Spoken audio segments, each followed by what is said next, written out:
New York City's energy spiritually is extremely heavy. And as a practitioner, as a medium, and just as a person who's very aware of energy, either if you're here for a while and you leave and you travel someplace else, or vice versa, you're living someplace else and you come here, if you really stop and just feel it out, you'll feel that shift. And if you watch this video to the end, you're going to know exactly why New York City feels the way it does spiritually. Alright?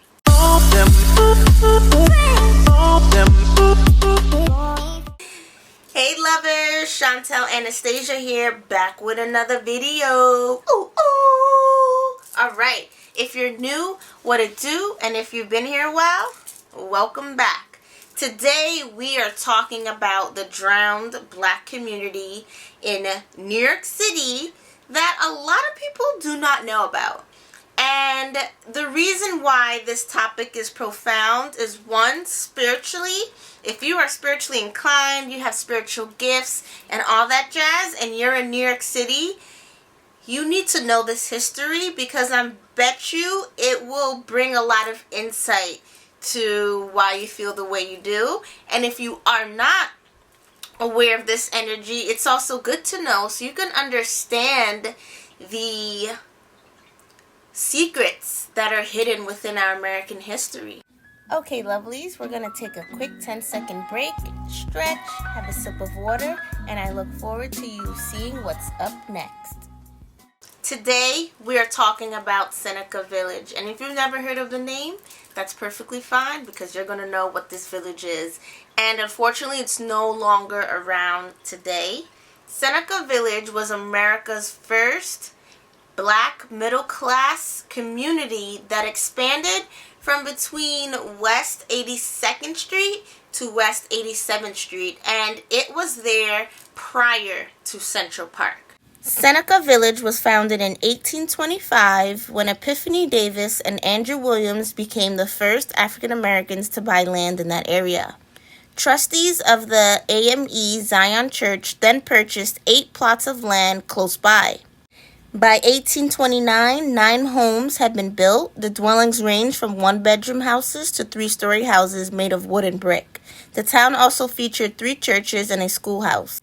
32 years later, a census showed that over 70 homes have been built here. Alright? And if you do go to Central Park, you will see no remnants of it. Literally, Central Park was built right on top of this community, and they wiped out its history. You will find a very small plaque. Here's their pathetic attempt to venerate the village that will romanticize what truly happened there. And it's unfortunate because I believe Central Park is about 842 acres of land, and that whole land that they put to wipe out a thriving village of working class people, they can only put a little slab, while there's huge monuments everywhere. But that's another conversation for another day. The creation of Central Park is a profound example of the intentional oppression forced upon blacks in America. Seneca Village was up and running around the 1820s, right? And this area in Central Park was rural. It was open land, no one was living there, and what happened was downtown Manhattan had lots of crime, it was overcrowded, and blacks, or African Americans, whatever you want to call it, decided to move to Seneca Village. And blacks also in Yorkville, what we call Yorkville now, they also moved there. So we have blacks living there, and by the 1820s, there are about 9 houses there, and it continued to grow as blacks from York Hill moved in. And this area, believe it or not, 30% of the population were actually German and Irish immigrants. And yes, they lived with the blacks harmoniously. No problems, nothing. Now you're probably wondering why. Why did Irish end up in Seneca Village? So a little bit of history. In 1940, there was a potato famine, right? So a lot of Irish immigrants came to New York City to escape starvation, and they ended up in Seneca Village with the blacks. They built churches. They built homes. They had schools. Everyone was living well, and they were middle class, and they were working people. And unfortunately, what they did was in New York City, the price of living was so high, and they intentionally did this so that immigrants and blacks couldn't afford to buy homes. They had to rent. And during this time, the only way you can vote was if you owned about $250 worth of land, which equivalates to about 6.2K worth of land. So if you do the math, not a lot of immigrants and blacks, if they can't own land or they can't actually get good paying jobs, they couldn't buy homes. So another example of forced oppression. Now, slavery ended in New York City July 4th, 1927. So in these years, blacks are free. They are buying homes. They are starting to generate wealth. They are living amongst the Germans, the Irishmen in this community in Seneca Village. And to be honest, there are people who are not happy about this because they see them thriving. And they were actually referred to as squatters. Okay, lovelies, we're going to take a quick 10-second break, stretch, have a sip of water, and I look forward to you seeing what's up next. In addition, this community was also said to have ties to the Underground Railroad. And the reason they say that it was connected to the Underground Railroad was because an abolitionist by the name Albro Lyons lived in this village, right? A census was done, and it was said about 1,600 people resided in this village. Now, I don't believe the census back then because that's a whole nother topic. Cool. So everyone is living, everyone is doing well, they're thriving, and about 100 blacks in this village are actually able to vote. So keep that in mind. Back then, they did not want immigrants and blacks voting. So 100 of those people in the village were able to vote, which was really good back then, right? As people who are living in Seneca Village are thriving, expanding, and living their best lives, the city does not like this. So what they do is they give the residents 2 years to pack their things up and leave. And they put aside about $5 billion, and what they were going to do, like they still do now, is pay people out to leave. However, if someone's home was worth $4,000, they were only giving them $2,000, which was not fair. So it's unfortunate because the blacks, the Germans, and the Irishmen living there are finally getting on their feet. They're owning land and they're moving up, and then their land is being stripped away, and they're only being given 50% of what they owned. So of course they're not going to leave because they would just fall. They move 10 steps forward and they'll just fall another 5 back. So in those 2 years, there were protests. The community was not going to leave. So in 1856, a mayor by the name Fernando Wood sent a final notice to the people in Seneca Village. Then in 1857, the people still do not want to leave, so they sent the police. If you go online, you will have a very hard time finding any articles that mention the violence. They will say that they were forced to move out, but they will not say how they were forced. So to be frank, to get this straight, they were murdered, some were raped, they were killed. And there's one newspaper that actually quoted the violent clearing of Seneca Village was a glorious victory that'll never be forgotten. Quote, end quote. And it's unfortunate that this was romanticized so much because, let's be honest, to have a middle-class black family in the 1820s, you can only imagine how their lineage would be doing now. And to add more to that, there's a Seneca Village project going on where they're trying to find descendants of Seneca Village, and they're having a very hard time. And the reason is because they killed everyone. There are little to no people left over. And because you stripped them out this land, they probably passed away due to poverty. So once they flattened Seneca Village, they built Central Park right on top of it. And it's the reason I believe that spiritually New York City has such a heavy energy. And yes, New York City has had a lot of deaths through crime, through old age, poverty, and everything else in between. And then adding this, the fact that one, the Underground Railroad was linked to Seneca Village, which is now Central Park, and then what Central Park was before it became Central Park, when you put that together, you just have a lot of heaviness and a lot of unsettled spirits, right? And I always say, when you move into New York City, you need to cleanse your home, because this land has been built on lies. It has built on lies. It has been built on death. It has been built on deceit. And spiritually, I do not find this place a good place to grow. I would never raise a family here. I started out my career, the Urban Curvy Mama Shop, cleaning a few homes spiritually.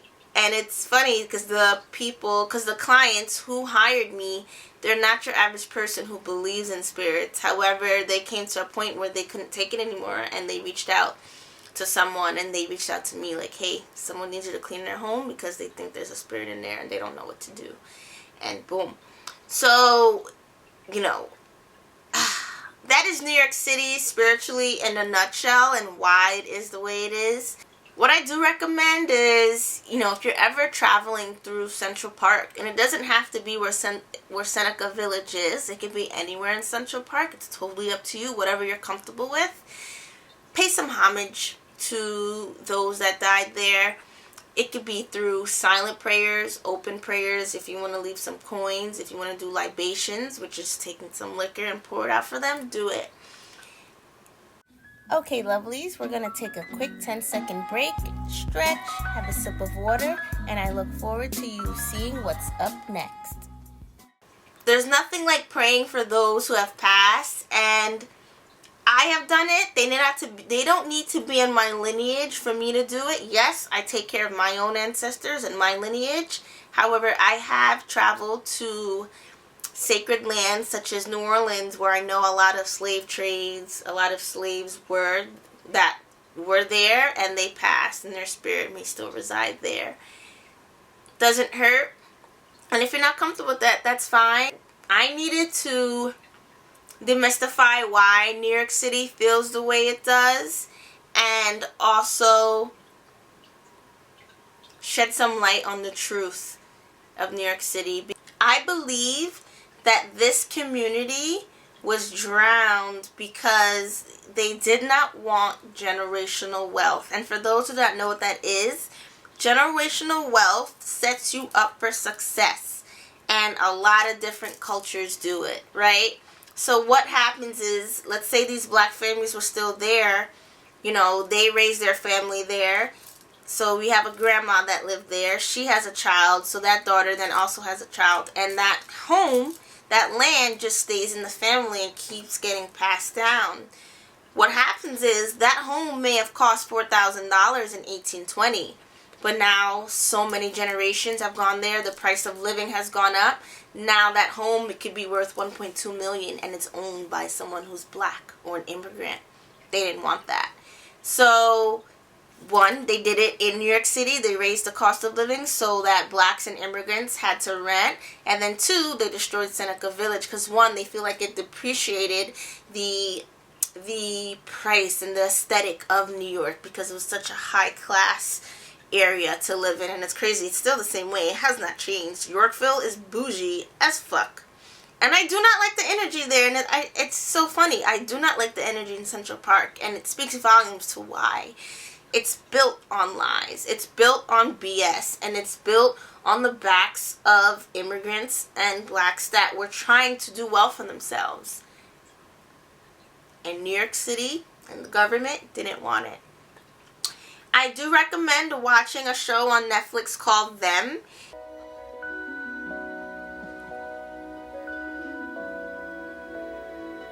Pretty nice, huh? Bigger than it looked in the pictures.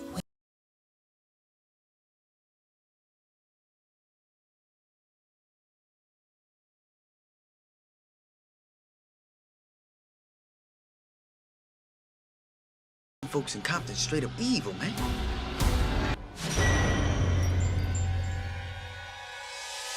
Fuck them. This show, Them, gives a good example of what the people of Seneca Village probably experienced. And I'll be frank, the show Them is very raw. They don't water anything down. Nothing is romanticized. So do watch it. It can be a trigger warning, but do watch it. And you'll see what I'm talking about in regards to the intentional oppression and blacks being forced out of neighborhoods. And I will leave you guys with this. It's interesting because I believe the family is living in Them, in the show Them. They're living in Compton. And Compton is a predominantly white area. And they move in, they get a home, and everyone's just like clutching my pearls. They see this black family moving in. People want to pass out because they're just like, what the fuck? What are we seeing right now? What's going on? And they used every scare tactic to push them out. They had meetings in their basement trying to find a way to push this black family out. And I don't think much has changed. I've experienced something like that in corporate America. Me trying to get pushed out of my role by people who weren't happy to see me succeeding. So it's true. It happens. However, it gave some really deep perspective on what it looks like and how it's done. It's done so meticulously where the families really can't do anything. They have no one to run to. So do watch this. I appreciate you guys watching this video. Don't forget to tap that subscribe button, hit like, so I know that you guys like this type of content so I can continue it. And do drop a comment. I answer back. I'm very open to hear you guys' thoughts and what you guys think. Alright, so that is all. See you guys later. Ashe.